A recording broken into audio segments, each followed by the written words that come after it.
আসসালামাইকুম ভাইয়েরা বোনেরা কিরকম আছেন? আশা করি ভালো আছেন। আমি ইনশাল্লাহ ভালো আছি। আজকে আমার বাড়িতে কুটুম আইব। আমি দুইটা বাড়ি ঘর দুইটা টয়লেট কিভাবে কেমনে পরিষ্কার করি আমার সাথে থাকেন ও দেখবার থাকেন।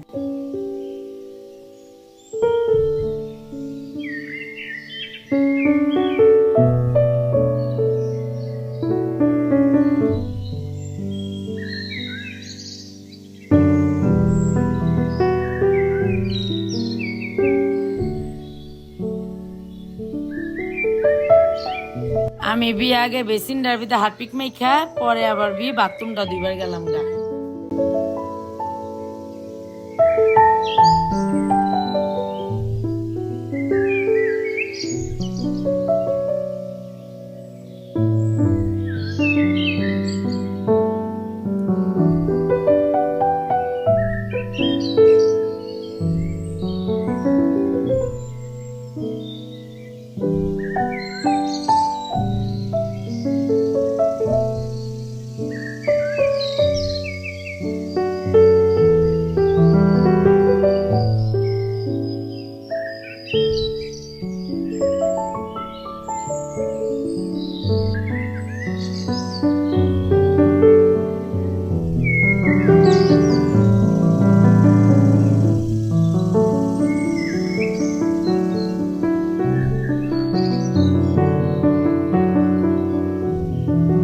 আমার এই বাথরুমটা চকচকা মকমকা কইরা ধুইয়া ফেলাইলাম। আমি হন আর এক বাথরুম দুইবার গেলাম।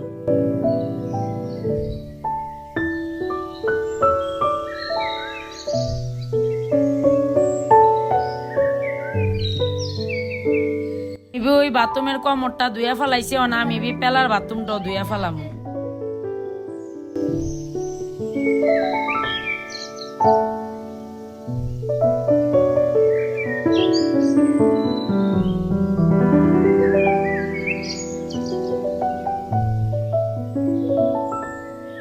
আমার বাথরুমটা ধোয়া শেষ, আমি গোসল করবার লেগা ঢুকলাম।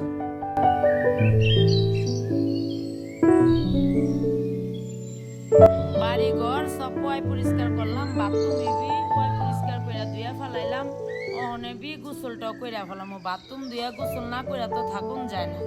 পরে দেখি কি গিসা পানিও খাওয়া ধরছে। পরে গিসা বাথরুমের ভিতরে বইয়া একটু পানি খাইলাম। পানি সব জায়গায় খাওয়ান যায়, পানি হলো পাক জিনিস, বুঝছেন না? পানি খাওয়া ধরলো, পানিটা খাওয়া ফেলাইলাম। আমার গোসলটা সম্পন্ন শেষ। আমি কি কাম কাজ করলাম, কি পরিষ্কার করলাম আমার সাথে চলেন দেখবার থাকবেন। বাড়িঘর কিন্তু পরিষ্কারটাই সৌন্দর্য, আল্লাহর রহমত। বাড়িঘর পরিষ্কার রাখবেন, দেহ শান্তি। মনে করেন আল্লাহর রহমত ওই ঘরের নাজিল হয়। আমার ছোটখাটো একটা বাড়িঘর, গরিব মানুষ, আল্লাহর দান যতটুকু আছে এতটুকু আলহামদুলিল্লাহ আমি অনেক সন্তুষ্ট।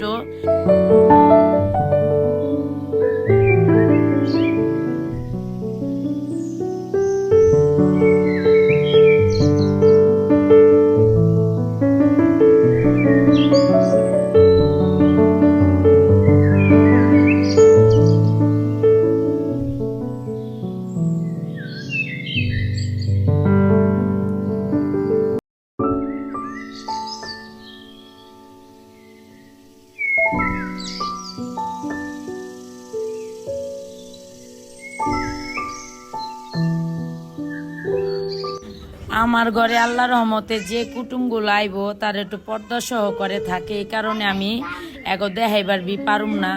তা আমার কাজ কামগুলো যদি ভালো লাগে, আল্লাহর রহমতে আপনার মনে যদি একটু ভালো লেগে থাকে, আপনারা নিত্য নতুন ভিডিও যেভাবে দেখেন আমার ভিডিওটা সেভাবে দেখেন। আজকের জন্য এ পর্যন্ত। আসসালামু আলাইকুম। ভালো থাকেন, সুস্থ থাকেন।